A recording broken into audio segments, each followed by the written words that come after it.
بسم اللہ والحمد للہ وحدہ والصلاة والسلام علی من لا نبی ولا رسول ولا معصوم معاہ ولا بعدہ وعلی آلہ وازواجہ واصحابہ ومن تبعہم بإحسان الی یوم الدین۔ شروع اللہ کے نام سے، ساری ہی خالص اور حقیقی تعریف اکیلے اللہ کے لیے ہی ہے، اور اللہ کی رحمتیں اور سلامتی ہو محمد پر، جن کے نہ ہی ساتھ اور نہ ہی ان کے بعد کوئی نبی تھا اور نہ ہی کوئی رسول اور نہ ہی کوئی معصوم، اور اللہ کی رحمتیں اور سلامتی ہو ان صلی اللہ علیہ وعلی آلہ وسلم کی آل پر اور ان کی مقدس بیگمات پر اور ان کے تمام اصحاب پر، اور پھر ان سب پر جنہوں نے ان سب کی ٹھیک طرح سے مکمل پیروی کی، ان سب پر بھی اللہ کی رحمتیں اور سلامتی ہو۔ آج کی مجلس کا عنوان ہے 10 محرم، یوم عاشورہ کا روزہ، اس کی تاریخ اور فضیلت۔ 10 محرم کے روزے کی فضیلت بیان کرنے سے پہلے مناسب معلوم ہوتا ہے کہ مختصراً 10 محرم کے یعنی یوم عاشورہ کے روزے کی تاریخ اور سبب بھی ذکر کرتا چلوں، تاکہ سننے والے انشاءاللہ یہ سمجھ جائیں کہ 10 محرم کی فضیلت یا اس دن روزہ رکھنے کے اجر کا نواسہ رسول صلی اللہ علیہ وعلی آلہ وسلم، رسول اللہ صلی اللہ علیہ وعلی آلہ وسلم کے چوتھے بلا فصل خلیفہ امیر المومنین علی رضی اللہ عنہ و ارضاہ کے بیٹے حسین رضی اللہ عنہ کی شہادت کے واقعے سے، جس کے واقعہ ہونے کی تاریخ 10 محرم بتائی جاتی ہے، اس شہادت سے 10 محرم کے روزے کا کوئی تعلق نہیں۔ آئیے دیکھتے ہیں کہ 10 محرم کا روزہ سنت اور تاریخ کی روشنی میں کیسے دکھائی دیتا ہے۔ 10 محرم ہماری اسلامی تاریخ کا وہ دن ہے جس کے متعلق سب سے زیادہ جھوٹ پھیلائے گئے ہیں، ایسے جھوٹ جن کو گھڑنے والے بلا شک و شبہ منافق تھے اور ہیں، جنہوں نے اپنی منافقت کو خاص پردوں میں چھپانے کے لیے اور امت مسلمہ کو فتنے اور فساد کا شکار کرنے کے لیے یہ سب جھوٹ گھڑے، پھیلائے اور مسلسل پھیلائے جا رہے ہیں۔ ان لوگوں کی کارروائیوں کا اتنا دکھ اور افسوس نہیں، کیونکہ یہ سب کچھ تو انہوں نے کرنا ہی تھا۔ زیادہ دکھ اور افسوس تو اپنے ان کلمہ گو بھائیوں بہنوں پر ہے جو اللہ تبارک و تعالیٰ کی طرف سے بخشش پائے ہوئے اور جنتی ہونے کی اسناد سرٹیفکیٹس پانے والے صحابہ رضی اللہ عنہم اجمعین کی کردار کشی پر مبنی ان کہانیوں اور من گھڑت قصوں کو گویا کہ قرآن اور سنت کی طرح سینوں سے لگائے ہوئے ہیں، اور جس طرح انہیں قرآن اور حدیث پر عمل کرنا اور اس کی تبلیغ کرنا چاہیے تھی، اس طرح ان خرافاتی قصوں اور کہانیوں کی تبلیغ کرتے ہیں۔ بلکہ بسا اوقات تو یہ محسوس ہوتا ہے کہ قرآن کریم اور صحیح ثابت شدہ حدیث سے بھی زیادہ اہمیت دیتے ہیں ان قصے اور کہانیوں کو، کیونکہ ایسی خرافات کو درست ثابت کرنے کی کوشش میں قرآن کریم کی تعویل اور صحیح ثابت شدہ حدیث شریف کا انکار تک کر دیا جاتا ہے، اور پھر بھی ایسا کرنے والے لوگ، ہمارے یہ مسلمان بھائی اور بہن، خود کو سنت اور الجماعت کے تابع فرمان سمجھتے اور کہتے ہیں۔ میرا موضوع اس وقت یہ نہیں، بلکہ اس وقت تو 10 محرم کے دن کی حقیقت اور اس دن کے روزے کی وجہ کے متعلق بات کرنا مقصود ہے۔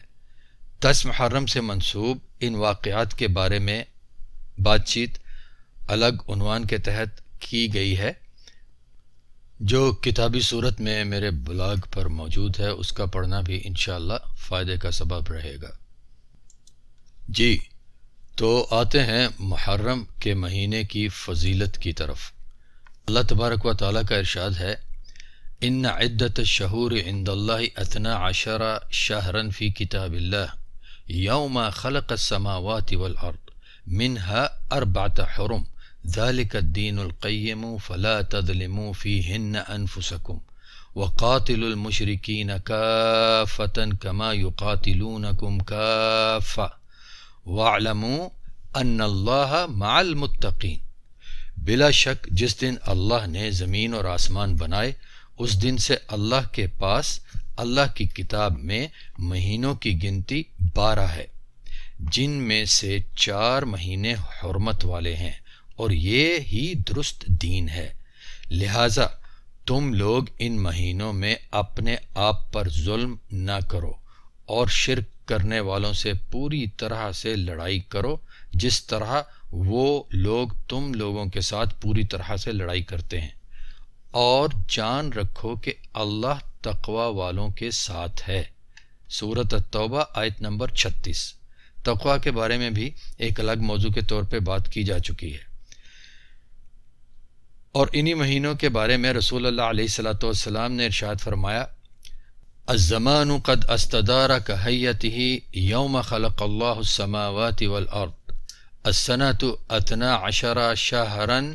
منها 4 حرم 3 متواليات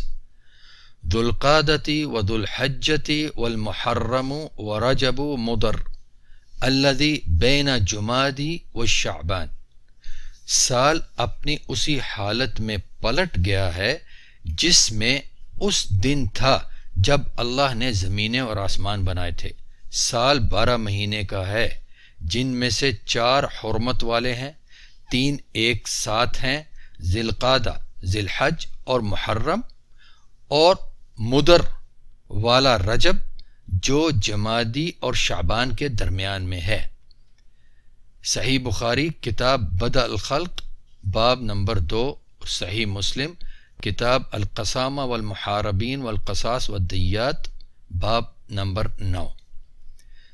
اس حدیث شریف کے مطابق یہ ثابت ہوتا ہے کہ رجب کے مہینے میں لڑائی اور قتال وغیرہ حرام ہے۔ اس کے علاوہ رجب کے مہینے کی کوئی اور فضیلت ثابت نہیں ہوتی۔ الحمدللہ رجب کے مہینے اور اس کی فضیلت کے بارے میں بھی بات الگ موضوع کے طور پہ ہو چکی ہے، اور الحمدللہ کتابی صورت میں وہ گفتگو میرے بلاگ پر موجود ہے۔ اس حدیث شریف میں ہمیں یہ بھی بتایا گیا ہے کہ محرم ان مہینوں میں سے ہے جس میں اللہ کی طرف سے لڑائی اور قتال وغیرہ سے منع کیا گیا ہے۔ اس کے علاوہ محرم کے مہینے میں روزہ رکھنے کی ایک عمومی فضیلت ملتی ہے، جو کہ ابو ہریرہ رضی اللہ عنہ سے روایت ہے کہ رسول اللہ صلی اللہ علیہ وعلی آلہ وسلم نے ارشاد فرمایا، افضل الصیام بعد رمضان شہر اللہ المحرم وافضل الصلاة بعد الفریضۃ صلاۃ اللیل۔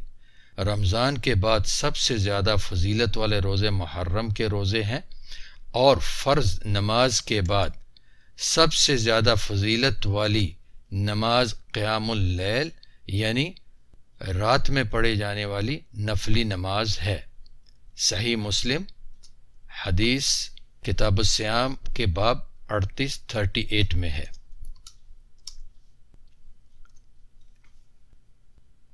یہ معاملہ تو پورے مہینے کے روزوں کا ہے،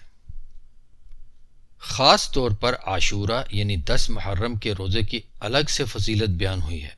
اور میری اس وقت کی بات کا موضوع یہی یوم عاشورہ یعنی 10 محرم کا روزہ ہے۔ ابھی بیان کردہ آیت پاک کی روشنی میں ہمیں محرم کے مہینے کی فضیلت اللہ تعالیٰ کے فرمان کے ذریعے سے معلوم ہوئی۔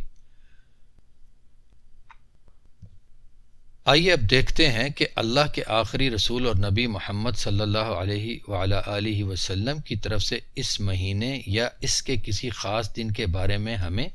کیا بتایا اور سکھایا گیا ہے۔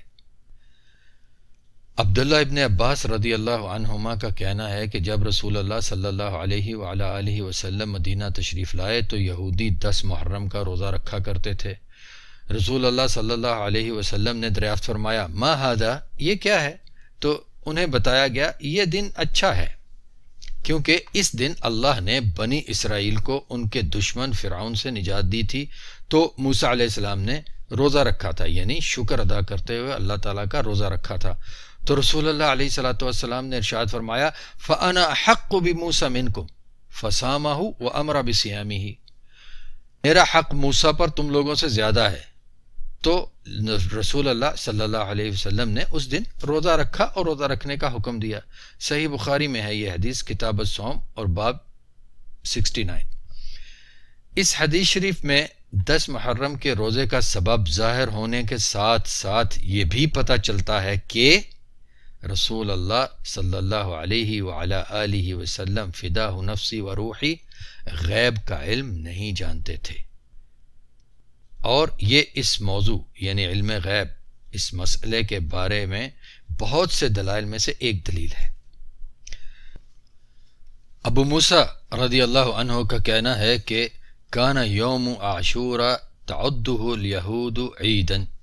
10 محرم کے دن کو یہودی عید جانتے تھے، تو نبی صلی اللہ علیہ وعلی آلہ وسلم نے ارشاد فرمایا فصوموہ انتم،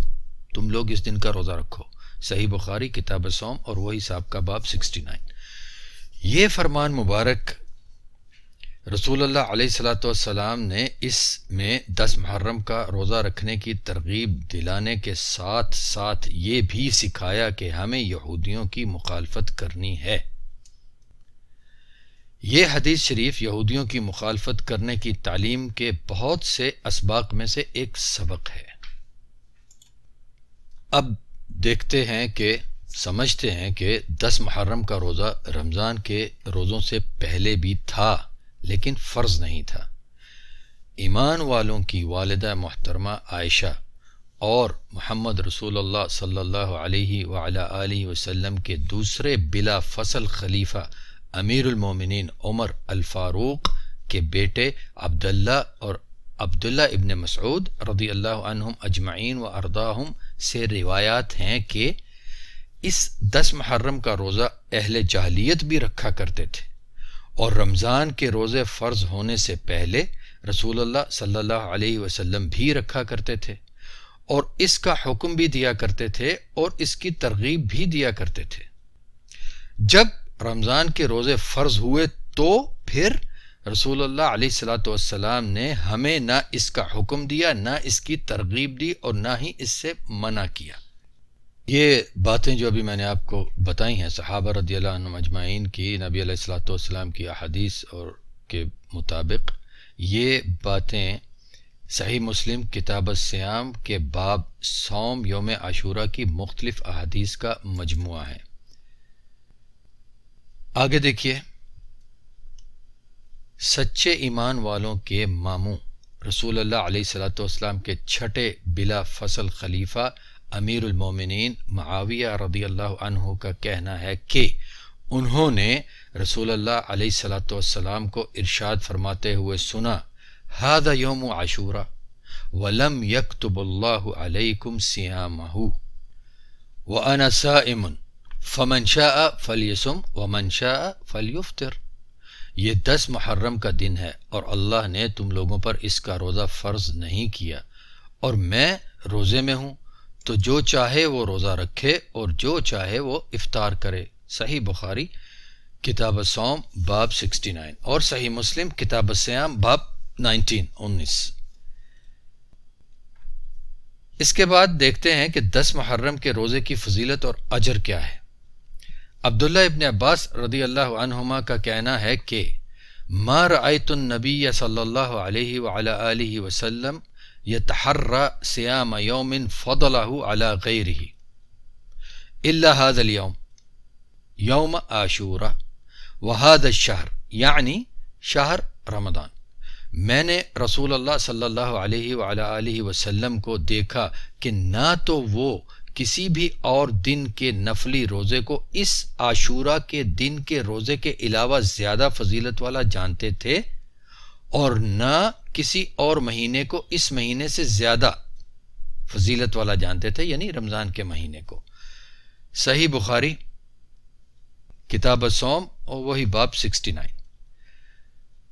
ابو قتادہ رضی اللہ عنہ ایک لمبی حدیث میں روایت کرتے ہیں کہ رسول اللہ علیہ الصلوۃ والسلام نے ارشاد فرمایا وَصِيَامُ يَوْمِ عَاشُورَ أَحْتَسِبُ عَلَى اللَّهِ أَن يُكَفِّرُ السَّنَةَ الْمَاضِيَةَ، اور میں عاشورہ کے دن یعنی 10 محرم کے روزے کے بارے میں اللہ سے یہ امید رکھتا ہوں کہ اس کے ذریعے پچھلے 1 سال کے گناہ معاف فرما دے گا اللہ تبارک و تعالی۔ صحیح مسلم کی کتاب الصیام باب 36 اور صحیح ابن حبان میں ہے یہ حدیث۔ ان صحیح احادیث مبارکہ کے ذریعے بڑی ہی وضاحت سے یہ ثابت ہوتا ہے کہ 10 محرم یوم عاشورہ کا روزہ تو رمضان مبارک کے روزے فرض ہونے سے پہلے بھی تھا، اور اللہ کے آخری نبی اور رسول محمد صلی اللہ علیہ وعلی آلہ وسلم یہ روزہ رکھا بھی کرتے تھے، اور یہ روزہ رکھنے کی ترغیب بھی دی انہوں نے۔ لہذا اس روزے کا حسین بن علی رضی اللہ عنہما و ارضاہما کی شہادت سے کوئی تعلق نہیں۔ تو میرے محترم سامعین، ہمیں قرآن کریم اور صحیح ثابت شدہ احادیث مبارکہ میں محرم کے مہینے اور خاص طور پر 10 محرم کی صرف اور صرف یہی فضیلت ملتی ہے جو ابھی ابھی بیان کی گئی ہے، اس کے علاوہ اور کچھ نہیں۔ عام مشہور تاریخی قصے کہانیوں کے مطابق 60 ہجری کے محرم کے مہینے میں نواسہ رسول جنت کے نوجوانوں کے سردار حسین بن علی رضی اللہ عنہما و ارضاہما اور ان کے خاندان کے کچھ افراد کی شہادت کا واقعہ رونما ہوا۔ اس حادثے کی تمام تر ذمہ داری ان منافقوں پر آتی ہے جو اس وقت اپنے آپ کو امیر المومنین علی رضی اللہ عنہ اور فاطمہ رضی اللہ عنہا اور ان کی اولاد رضی اللہ عنہم اجمعین اور پھر ان کی اولاد رحمہم اللہ کے ہمدرد ظاہر کرتے ہیں۔ اس حادثے کو بنیاد بنا کر ان منافقوں کے واویلے سے متاثر ہونے والے مسلمان آج بھی خیر اور نیکی سمجھ کر امیر المومنین علی اور جگر گوشہ رسول فاطمہ رضی اللہ عنہما اور ان کی اولاد رضی اللہ عنہم و رحمہم اللہ جمیعاً سے محبت اور عقیدت سمجھ کر 2 کام بڑے تسلسل اور شد و مت سے کر رہے ہیں، اور وہ 2 کام کیا ہیں؟ ایک تو مسلمانوں میں پھوٹ ڈالنا، اور دوسرے صحابہ رضی اللہ عنہم اجمعین اور خاص طور پر رسول اللہ صلی اللہ علیہ وعلی آلہ وسلم کے بلا فصل چھٹے خلیفہ کاتب وحی ایمان والوں کے ماموں معاویہ بن ابی سفیان رضی اللہ عنہما اور مغیرہ بن شعبہ رضی اللہ عنہ اور امیر المومنین معاویہ رضی اللہ عنہ کے بیٹے یزید پر لعن طعن کرنا۔ جبکہ تاریخ میں اس شخص یزید کے بارے میں صرف وہی کچھ نہیں جو ہمیں سنایا اور پڑھایا جاتا ہے، بلکہ اس کے برعکس اور کچھ بھی ہے۔ لہذا تاریخی کہانیوں میں سے صرف ایک ہی طرف نظر جمائے کچھ لوگوں پر طعن و تشنیع کا وتیرہ اپنائے رکھنا قطعاً نامناسب ہے، اور صحابہ رضی اللہ عنہم اجمعین و ارضاہم کے خلاف حفویات بکنا تو بہت بڑی تباہی کا سبب ہے۔ اس مسئلے کو اچھی طرح سے سمجھنے کے لیے میرے مضمون صحابہ کیا تھے، ان کی شخصیات کے بارے میں بری صفات ماننے والے کیا جرم کرتے ہیں، اس مضمون کا مطالعہ فرمائیے، اور انشاءاللہ بہت ہی جلد اس کا صوتی اصدار بھی مہیا کر دیا جائے گا۔ اس کو پڑھیے، اس مضمون کو سنیے، انشاءاللہ خیر کا سبب ہوگا۔ یہ مضمون میرے بلاگ پر میسر ہے۔ اس کے علاوہ محرم کے مہینے سے متعلق پھیلائے گئے، نشر کیے گئے قصے اور کہانیوں کی حقیقت کے بارے میں کچھ آگاہی حاصل کرنے کے لیے ایک اور مضمون بھی میرے بلاگ پر موجود ہے، جس کا عنوان ہے محرم کے مہینے کی فضیلت اور کہانیاں۔ اگر آپ نواسہ رسول صلی اللہ علیہ وسلم حسین بن علی رضی اللہ عنہما کی شہادت سے وابستہ کیے گئے جھوٹے قصوں کے بارے میں مختصراً کچھ جاننا چاہتے ہیں تو اس پورے مضمون کا مطالعہ فرمائیے، اور اگر کوئی بات سمجھ نہ آئے یا پہلے سے سنے ہوئے قصوں کی وجہ سے پسند نہ آئے تو بلا تردد اس کا اظہار کیجیے۔ اگر کوئی اعتراض یا انکار وارد کرنا ہو تو ضرور کیجیے، لیکن تاریخی اور علمی دلائل کے ساتھ اور حق قبول کرنے کی ہمت کے ساتھ، قصے اور کہانیاں سنا کر نہیں۔ انشاءاللہ بہت کچھ واضح ہو جائے گا۔ یہ مضمون بھی میرے بلاگ پر میسر ہے۔ آخر میں ایک اہم مسئلے کے بارے میں وضاحت کرنا چاہتا ہوں، اور وہ مسئلہ یہ ہے کہ 10 محرم کا روزہ اکیلا نہ رکھا جانا زیادہ افضل ہے، یعنی افضل یہ ہے کہ 10 محرم کا روزہ اکیلا نہ رکھا جائے بلکہ اس سے پہلے والے دن یعنی 9 محرم کا روزہ بھی رکھا جائے، کیونکہ جب رسول اللہ صلی اللہ علیہ وعلی آلہ وسلم نے صحابہ رضی اللہ عنہم کو 10 محرم کا روزہ رکھنے کا ارشاد فرمایا تو کچھ صحابہ رضی اللہ عنہم نے عرض کیا، یا رسول اللہ، یہودی اس دن کی تعظیم کرتے ہیں، یعنی تو بھلا کیا ہم ان کی موافقت کریں؟ تو نبی علیہ الصلوۃ والسلام نے ارشاد فرمایا، لئن بقیت الی قابل لأصومن التاسع، اگر میں اگلے سال تک باقی رہا یعنی دنیا میں زندہ باقی رہا تو میں ضرور 9 محرم کا روزہ بھی رکھوں گا۔ صحیح مسلم کتاب الصیام باب 20۔ فقہائے کرام کے اقوال اور مباحث میں سے درست ترین بات یہی سامنے آتی ہے کہ یہ 10 محرم کا اکیلا روزہ رکھنا مکروہ نہیں، لیکن چونکہ 10 محرم کا روزہ رکھنے کے ساتھ ساتھ یہودیوں کی مخالفت کرنا بھی مطلوب ہے، لہذا اس کی تکمیل کے لیے 10 محرم کے ساتھ 11 محرم کا روزہ بھی ملایا جا سکتا ہے۔ لیکن چونکہ رسول اللہ صلی اللہ علیہ وسلم نے 9 محرم کو اختیار فرمایا اور اس دن کا روزہ رکھنے کا مصمم پکا ارادہ ظاہر فرمایا، لہذا افضل اور اولا یہی ہے جسے رسول اللہ صلی اللہ علیہ وعلی آلہ وسلم نے اختیار فرمایا، یعنی 10 محرم کے ساتھ 9 محرم کا روزہ رکھا جائے۔ رسول کریم صلی اللہ علیہ وعلی آلہ وسلم کی طرف سے 9 محرم کے دن کو اختیار فرمانے میں ایک بڑی حکمت یہ سجھائی دیتی ہے کہ اس طرح بھی ہمیں نیکی کے کام میں تاخیر نہ کرنے کی تعلیم اور تربیت عطا فرمائی گئی ہے، یعنی 10 محرم کا روزہ رکھنے کے بعد 11 کا روزہ رکھنے کی بجائے بہتر یہ ہے کہ نیکی کرنے میں جلدی کی جائے اور 9 محرم کا روزہ رکھ لیا جائے جو کہ 10 سے بھی پہلے آئے گا۔ لہذا افضل یہی ہے کہ 10 محرم کے روزے کے ساتھ 9 محرم کا روزہ بھی ملایا جائے۔ اور سامعین کرام، یہ ایک اور نکتہ، ایک اور مسئلہ بھی خوب اچھی طرح سے یاد رکھنے والا ہے کہ ہفتے کے دن صرف اور صرف فرض روزہ ہی رکھا جا سکتا ہے، نفلی روزہ ہفتے کے دن رکھا جانا ممنوع ہے۔ نبی علیہ الصلوۃ والسلام نے اس کے لیے شدید سختی کے ساتھ ممانعت کی ہے کہ فرض روزے کے علاوہ کوئی اور روزہ ہفتے کے دن رکھا جائے۔ اس موضوع کی مکمل تحقیق اور تفصیل میری کتاب ہفتے کے دن نفلی روزہ رکھنے کا حکم میں موجود ہے۔ کچھ لوگ اس غلط فہمی کا شکار ہوتے ہیں کہ یہودیوں، عیسائیوں اور دیگر کافروں نے جو کام اب کرنا چھوڑ دیے ہیں ان کاموں سے متعلقہ کاموں کی اب وہ حیثیت نہیں رہی، یعنی جو کام پہلے کرتے تھے یہودی اور عیسائی اور دیگر کافر، اب انہوں نے وہ کام چھوڑ دیے ہیں، لہذا اگر ہم وہ کام کرتے ہیں تو ہم پر کافروں کی مشابہت کرنے کا حکم نافذ نہیں ہوتا۔ ایسے لوگ اسلامی کاموں سے منع رکھنے کے لیے ایک باطل فلسفہ اور بھی رکھتے ہیں، اور وہ یہ کہ اب جو کام یہودی اور عیسائی اور دیگر کافر بھی کرتے ہیں وہ کام مسلمانوں کو نہیں کرنا چاہیے۔ مثلا داڑھی رکھنا، یعنی اب یہودی، عیسائی اور دیگر کافر بھی داڑھی رکھتے ہیں، لہذا ہمیں مسلمانوں کو اب داڑھی نہیں رکھنی چاہیے۔ ایسے لوگوں کے باطل فلسفوں اور اندھیری عقلوں کی ایسی ٹھوکروں کے جواب میں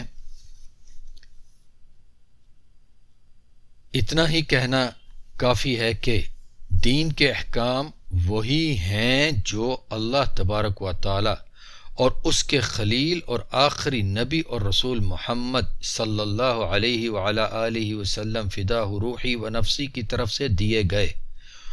اور وہ احکام قیامت تک کے لیے ہیں، کیونکہ محمد صلی اللہ علیہ وعلی آلہ وسلم کے بعد کوئی نبی یا رسول نہیں، اور نہ ہی ان محمد صلی اللہ علیہ وعلی آلہ وسلم کے ساتھ یا ان کے بعد اللہ کی طرف سے کسی پر کسی بھی طور، کسی بھی انداز کوئی وحی نازل ہوئی، اور نہ ہی قیامت تک ہونے والی ہے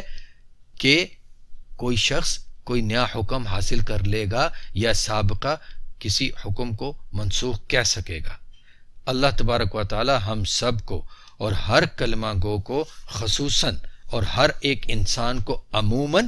حق جاننے، پہچاننے، ماننے اور اسی پر عمل پیرا رہتے ہوئے اللہ کی رضا پا کر اس کے سامنے حاضر ہونے والوں میں سے بنائے۔